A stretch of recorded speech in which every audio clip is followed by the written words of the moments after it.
Assalamualaikum warahmatullahi wabarakatuh. Shalom, Om Swastiastu, Namo Buddhaya, Salam Kebajikan. Pada kesempatan kali ini, kami akan mempresentasikan hasil kerja kami dengan judul SDA berpotensi dari Indonesia, yaitu nikel laterit, ekstraksi, dan karakterisasinya. Perkenalkan, kami dari kelompok 5, dan anggota kelompok kami yaitu David Hadid, Nuzul Latarisa, Andi Tiara, dan juga saya, Nadra Hafiza. Apa itu nikel laterit? Nikel sendiri merupakan logam penting dengan total konsumsi global sekitar 2 juta ton per tahun yang telah berkembang pesat sejak tahun 1940-an. Nah, untuk nikel laterit sendiri merupakan salah satu mineral logam hasil dari proses pelapukan kimia batuan ultramafik yang mengakibatkan pengkayaan unsur nikel, besi, mangan, dan kobalt secara residual dan sekunder. Nah, ciri-ciri dari nikel laterit sendiri yaitu adanya logam oksida yang berwarna coklat kemerahan, mengandung nikel dan besi. Terus memiliki kelembapan 30-40% dan sulit meningkatkan kadar atau konsentrasi dari unsur yang dihasilkan. Nah, nikel laterit sendiri baik digunakan pada masa sekarang dikarenakan jumlah biji nikel sulfida bermutu tinggi telah berkurang dan juga biaya eksplorasinya lebih rendah dikarenakan nikel laterit cenderung berada di atas lapisan dari bumi. Kemudian untuk karakteristik nikel laterit berdasarkan lapisan dari bawah ke atas, seperti yang dapat dilihat pada gambar, yang pertama ada batuan dasar, yaitu bedrock. Dia memiliki ultrabasa yang teralterasi sebagian. Kemudian yang kedua yaitu zona silikat atau saprolit. Di sini juga terlihat bahwa saprolit ini memiliki layer atau lapisan yang paling tebal. Di situ banyak mengandung mangan silikat seperti serpentin dan juga garneit. Kemudian yang terakhir yaitu zona oksida atau limonit, banyak mengandung besi oksihidroksida seperti geotit, hematit, dan juga maghemit.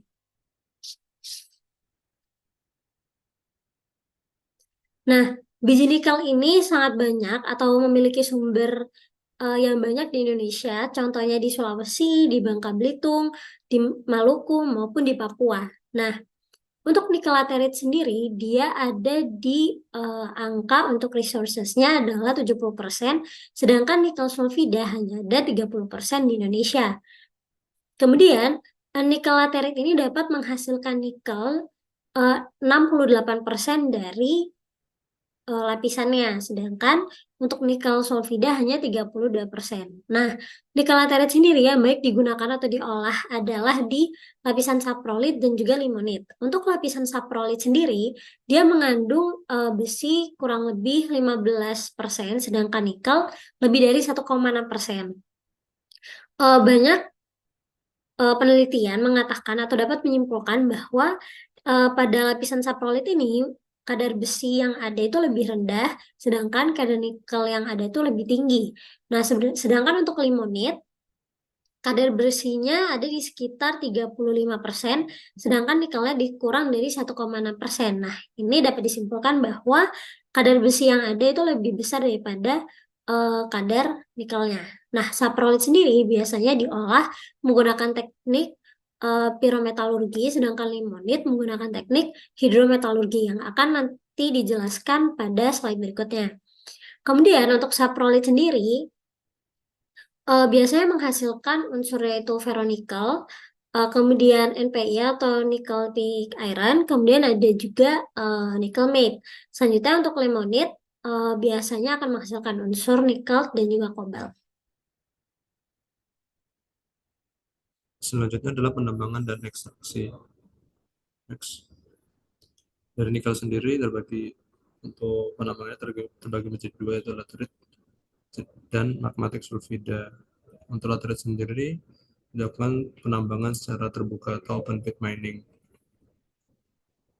yang kemudian terbagi menjadi laterit deposit mining, di mana penambangan ini menggunakan metode ketika nikel berada cukup dekat dengan permukaan tanah. Kemudian untuk penambangan magmatik sulfida, penambangan bawah tanah atau underground mining dibagi lagi menjadi sulfida mining, cut and fill mining, dan room and pillar mining. Untuk penambangan bawah tanah sendiri Ketika deposit laterit nikel seringkali ditambang dan metode penambangan terbuka ini melibatkan pengupasan lapisan tanah dan batuan di atasnya untuk mengakses biji nikel yang terkandung dalam lapisan laterit. Sulfida mining mendeposit nikel sulfida seringkali lebih dalam dan ditambang dan metode bawah tanah. Metode ini melibatkan pembuatan terowongan atau sumur untuk mengakses biji nikel sulfida. Kemudian untuk cut and fill mining, ini ketika biji diambil, ya, ini merupakan salah satu metode bawah tanah di mana biji diekstraksi dalam tahap setelah biji diambil, ruang tersebut diisi kembali dengan limbah batuan untuk mendukung atap. Kemudian ada room and pillar mining. Metode ini digunakan dalam penambangan bawah tanah, terowongan dan ruang digali untuk mengakses biji. Pilar batuan dibiarkan antara ruang-ruang untuk menjaga kestabilan. Kemudian untuk proses ekstraksinya terbagi menjadi dua berdasarkan kadarnya. Ketika kadar lebih rendah dari 1,3% Ni-nya menggunakan hidrometalurgi atau bisa menggunakan air. Kemudian untuk yang kadar tinggi lebih dari 2% Ni menggunakan pirometalurgi. Nah, pirometalurgi ini dibagi lagi menjadi dua, zinc dan sulfur extraction. Metode pirometalurgi sendiri dapat digunakan untuk memproses biji sulfida nikel. Salah satu metode ini dengan menggunakan proses perubahan flash dan listrik yang menyebabkan besi dan sulfida teroksidasi. Nah, untuk heap leaching sendiri ini metode ekstraksi nikel dari biji laterit dengan menempatkan biji di atas lapisan impermeable dan menyiramkan larutan asam ke dalam tumpukan biji. Kemudian untuk solvent extraction ini menggunakan pelarut kimia. Salah satu metodenya menggunakan batch recycle. Ya, selanjutnya dilanjutkan oleh teman saya.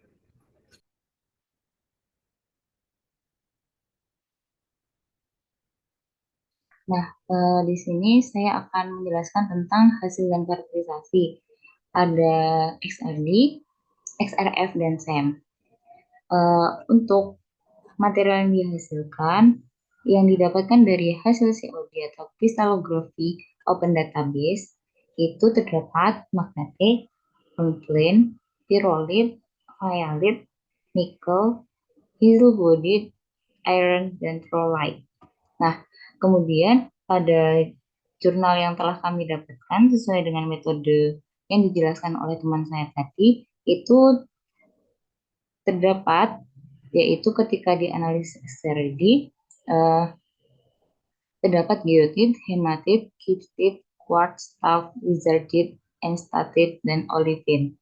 Nah, di sini XRD-nya itu bertujuan untuk memonitoring kandungan yang ada dalam biji dan juga mengkomparekan data yang dihasilkan dari data yang telah disebutkan oleh web tadi. Nah, untuk XRD yang digunakan dalam jurnal ini itu plotnya itu region between 10 derajat 2 theta dan 50 derajat 2 theta. Nah, pada gambar di kiri ini merupakan scan number-nya, yaitu di mana dari 4 hingga 16 itu terdapat laterite sebagai high goethite dan laterite high quartz. Kemudian ada saprolite, high lizardite, dan saprolite high olivine. Pada posisi 2 theta untuk 15, 20, 25, 30 ini menjelaskan olivine pyroxene, olivine. Nah, kemudian pada gambar kanan ini merupakan sebuah rangkuman, yaitu dari jumlahnya dia itu yang terkandung itu berapa geotitnya. Pada gambar oranye, yang merah ini hematit, gipsite itu yang biru, biru muda, quartz itu yang abu-abu, talc itu yang biru, enstatite yang hijau, dan olivine juga yang hijau. Nah, di sini itu terlihat yang paling banyak itu geotit. Untuk memastikan apakah dari material itu partikelnya yang terkandung itu ini akan dilakukan uji XRF. Nah, dalam uji ini itu tujuannya untuk memvalidasi hasil analisis mineral yang terkandung dalam karakterisasi XRD. Validasi ini dengan mendetailkan jumlah komposisi mineral yang terkandung. Sementara pada XRD tadi itu hanya dalam jumlah jangka besar. Nah, di Di sini terlihat pada geotit itu banyak, kemudian juga pada Fe2O3 yang terkandung itu juga banyak gitu. Nah, jadi benar apa yang dijelaskan oleh XRD, analisis data yang ada pada XRD, geotitnya itu terdapat banyak, dan pada XRF itu didapatkan geotit juga yang terbanyak. Jadi XRF, uji validasi untuk XRD tadi itu terbukti betul. Gitu. Nah, untuk selanjutnya, uji SEM akan dijelaskan oleh teman saya. Baik, saya akan menjelaskan tentang analisis SEM. Yang pertama, berdasarkan analisis SEM, nikel laterite ini memiliki karakteristik sebagai berikut. Yang pertama, saya menunjukkan struktur yang berpori dengan celah dan juga channel atau terowongan. Dan yang kedua, terdapat mineral grains termasuk serpentine mineral seperti lizardite, kemudian ada chrysotile dan juga goethite, hematite, dan juga quartz. Sementara EDS menunjukkan fase dominan dari silikon atau Si dan juga magnesium yang mengindikasikan adanya serpentine minerals. Mineral grains lainnya juga teridentifikasi termasuk forsterite atau Mg2SiO4 dan juga enstatite atau MgSiO3. Nah, quartz grains juga terlihat pada gambar SEM yang membuktikan adanya quartz seperti yang teridentifikasi pada XRD. Yang ketiga, terdapat efek dari pelapukan pada sampel nickel laterite seperti surface pitting, kemudian ada dissolving channels, kemudian ada etching. Gambar SEM ini menunjukkan permukaan dari laterite yang dengan ketidaknormalan seperti lubang atau alur kecil. Nah, alur ini disebabkan oleh proses reaksi kimia atau pelapukan. Nah, ciri-ciri ini menunjukkan pelarutan dan juga penghilangan mineral atau komponen tertentu dari permukaan laterite. Nah, selain itu, analisis SEM juga menunjukkan adanya saluran dissolution yang merupakan lekukan atau lekukan yang memanjang pada permukaan laterite. Nah, saluran-saluran ini kemungkinan besar dibentuk oleh preferential dissolution dari mineral tertentu atau penghilangan komponen terlarut selama pelapukan. Nah, yang selanjutnya, pola etching juga diamati pada permukaan laterite yang menunjukkan adanya penghilangan selektif atau perubahan fase mineral tertentu. Nah, pola ini menunjukkan adanya perubahan mineralogi yang terjadi selama proses pelapukan. Yang keempat, gambar SEM juga menunjukkan permukaan coatings pada mineral grains yang bisa terbentuk akibat dari material minerals dan amorphous. Nah, SEM ini menunjukkan adanya surface coating sebagai lapisan yang berbeda pada mineral grains. Nah, komposisi dari coatings ini juga bisa termasuk banyak mineral seperti serpentine, goethite, dan juga secondary mineral lainnya yang terbentuk akibat adanya proses pelapukan tadi. Nah, pada nikel laterite partikelnya cenderung beragregasi yang membentuk struktur yang lebih agregat, yang lebih besar. Nah, agregat tersebut tampaknya terdiri dari campuran mineral yang berbeda termasuk serpentine, goethite, kemudian ada mineral sekunder lainnya yang terbentuk selama proses pelapukan. Untuk kesimpulan yang didapatkan yaitu kami membahas tentang nikel laterite, di mana dengan metode yang telah teman saya sebutkan, juga karakterisasi SEM, XRD, dan XRF itu membuktikan bahwa dalam nikel laterite itu dapat diekstraksi nikel murninya. Juga karena di XRD itu terbukti pada nikel laterite juga terdapat nikel sehingga dapat diekstraksi keberadaannya. Nah, akan tetapi hasil dari XRD itu terdapat banyak geotit. Hal itu memungkinkan bahwa kita juga dapat mengekstraksi material tersebut. Itu. Untuk SEM, kita dapat mengetahui bentuknya.